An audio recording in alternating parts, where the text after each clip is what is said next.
50 years after the attack of the mysterious beings, all of humanity lives underground, though some refuse to descend into the bunkers.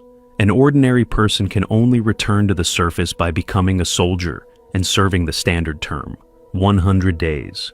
One day, a soldier with the call sign SUM-1 completes his required training and boards a tank to travel to Outpost Cerberus, where he must serve his shift. On the way, the military encounters people running toward the shelter, called Exilium.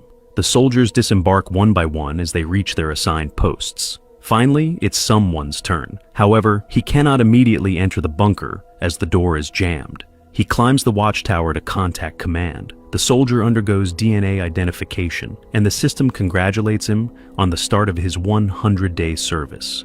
He will have to monitor the territory, track any non-such activity, and direct those who stray back to the shelter. The protective ring is in order, there are no breaches, all cameras are functioning, and the power supply is stable. But upon arrival at the post, someone doesn't find the person he was supposed to replace, which is a breach of protocol. The commander reassures him. The former watchman with the call sign VAX7 was evacuated for medical reasons. Someone was called up from the reserves, and now he must strictly adhere to all the rules. He must not leave his zone and must remain vigilant, because his vigilance is a condition for humanity's survival. They provide him with a daily access code and instruct him on how to enter the bunker through a secret passage, allowing him to go outside for this purpose.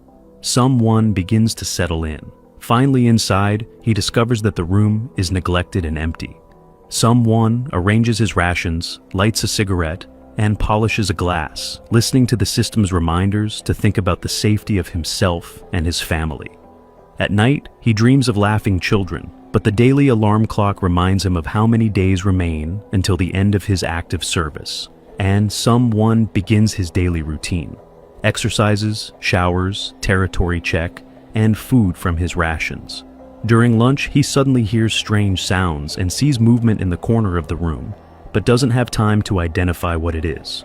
Later, he reports everything to the commander, who reassures him that everything is proceeding as usual. At night, someone again dreams of children playing. In the morning, the routine of the previous day repeats. Exercises, shower, food, and the one regulated cigarette. Every day is an exact replica of the previous one. With 87 days left until the end of his service, someone manages to catch an unknown creature, which turns out to be a white rat. However, the animal escapes without allowing itself to be properly examined. Immediately afterward, there's a report of a non-such attack on refugees, with no survivors. Someone activates the system check, and it reports that the defense lines are not damaged. But the soldier clearly sees movement in the bushes on the monitoring screen and reports it to the commander. The commander dismisses any possibility of intrusion and asks him not to worry. With 71 days left until the end of his term, the rat that someone has named Doctor is no longer afraid of him, and he feeds it regularly.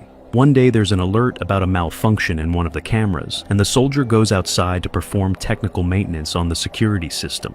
He surveys the outpost's territory, fixes the camera, and finds a dead bird hanging from a tree, with a token bearing his predecessor's number. Right away, the system alerts him to toxic emissions, and the soldier heads back toward the bunker. Upon returning, he reports everything that happened at the post, including the discovery of the token, to the commander.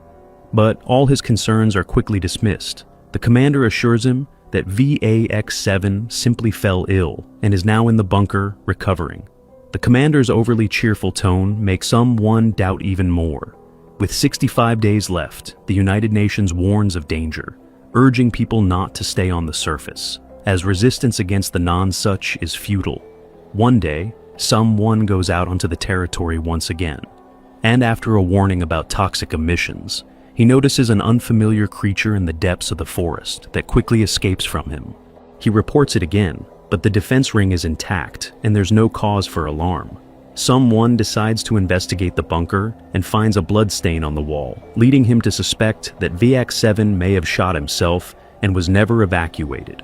The soldier tries to access the video camera recordings from the closet where it happened, but the system denies him access. So, someone decides to break into VAX7's locker and discovers a sketchbook and a radio receiver. Among the drawings, he finds a sketch of his own post, Cerberus, and the neighboring post, Graham, sparking his interest. There are 54 days left until the end of his term. Someone increasingly thinks about the neighboring post, and one day decides to go to Graham to try to establish contact. However, he finds that he cannot cross the perimeter because an implant in his leg activates pain with any attempt to leave the ring. The audio commands insistently urge him to return to Cerberus. He decides to take a step back and climb a tree, hoping to establish contact by waving his hand and shouting to Graham, but he receives no response. Returning to his post, he reviews the archive files and suddenly discovers some creature on the internal camera, and the electricity goes out. Behind him, the soldier distinctly feels someone moving, even though the equipment insists that there is no intrusion. Someone rushes outside and even shoots at the bushes, scaring off a bird. He reports the malfunction to the commander, who promises to send a repairman and reminds him of his duty, especially with only 40 days left. Someone tries once again to access the archive but finds it impossible, as the data has been lost due to an electrical surge. The next day starts as usual, but suddenly the soldier feels unwell. He takes medication and accidentally cuts his finger, when he suddenly hears a cheerful children's song coming from the predecessor's closet. It turns out that VAX7's radio is turned on, and someone from the Graham post is calling out to his old acquaintance. Someone quickly realizes that it's a different person and cuts the conversation short, despite pleas to continue talking. The electricity surges again, and the soldier reminds command about the specialist. The commander then tells him about an attack on a post where no one survived, so reaching distant outposts is very risky. Several more days pass. Someone starts going outside more often, and one day he discovers a woman and a child hiding from him in a cave. He tries to convince them to come down to the bunker, but the two of them run away, seemingly more afraid of him than of the non-such. Returning inside, he hears a warning about several lost individuals in danger. However, now the soldier is not sure if they want to be saved. He talks to the rat more and more, telling it about the children in his dreams. It turns out that the ability to dream has become a thing of the past, but he has suddenly acquired it. This is seen as a sign of mental illness. Someone keeps trying to contact his neighbor, but there is no response. One night, the soldier ventures out into the territory and kills a huge deer, which he dissects and eagerly consumes. He behaves more and more like a wild man, shooting at targets and walking without his helmet. One day he makes another attempt to contact Graham, sending a signal with a mirror, but still receives no response, which infuriates him. On his way back, he enters a zone of toxic emissions and almost loses consciousness. In a semi-delirious state, he sees the strange creature again, which runs away from him. Regaining his senses, he tries to convey to his neighbor his belief that VAX7 is likely being held in the forest, but Graham remains silent. With 14 days left until the end of his shift, a repairman finally arrives at the post. He reports on a recent attack and the deaths of many people. The man is displeased, sensing the presence of the rat. He explains that the soldier's predecessor was friends with the rat, considering it the height of foolishness. The technician dispels someone's fears, explaining that the shadow on the wall is himself, due to a system glitch. Strangely, the cameras in the defense ring are turned off, even though the soldier checked them just now. Then the rat climbs onto the table, and upon seeing it, the repairman forcefully shoves it away. The soldier rushes to the motionless rat and pleads with it not to die, which infuriates the repairman even further. Someone aims his gun at the repairman, ordering him to disable the internal camera and unlock the archive video recordings.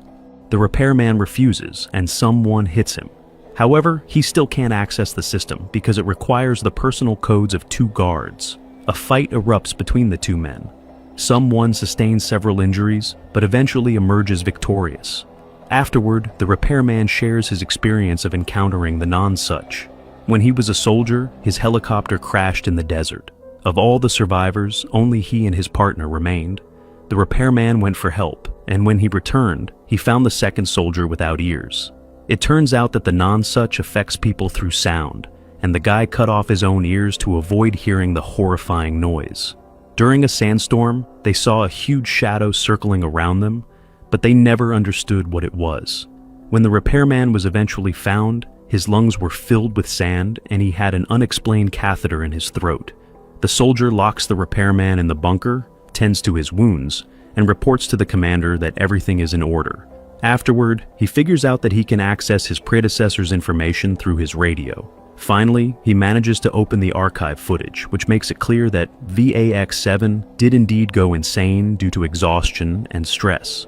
Someone shares this information with his neighbor. The soldier is overwhelmed with conspiracy theories. He is convinced that the leadership is deceiving the common people by inventing the non-such, as no one has actually seen it. The mission to send people underground is a ploy to restrict the consumption of dwindling natural resources, while the rich and powerful enjoy the leftovers. He requests a meeting with his neighbor, who reluctantly agrees. There are 7 days left when, upon hearing another system announcement about a non-such attack, someone flies into a rage and smashes the alarm with a jar, into which the rat has just climbed. Realizing that he killed his own friend, he walks outside naked and once again encounters the monstrous creature. Extracting a pair of deer antlers from a tree, he mortally wounds the creature, only to recognize VAX7 by a tattoo on his neck. He returns to release the repairman and tells him about the conspiracy, convinced that it was his predecessor's tales that drove him mad. But no one will deceive someone anymore, because he's no longer afraid. The soldier demands to know where the power can be cut off, because he intends to save the people by disabling the defense lines. The repairman is horrified. He will doom humanity, but he obeys the madman. Someone contacts his neighbor and informs him of his decision that he is coming to him. It's time to put an end to the madness that keeps people underground and make them free.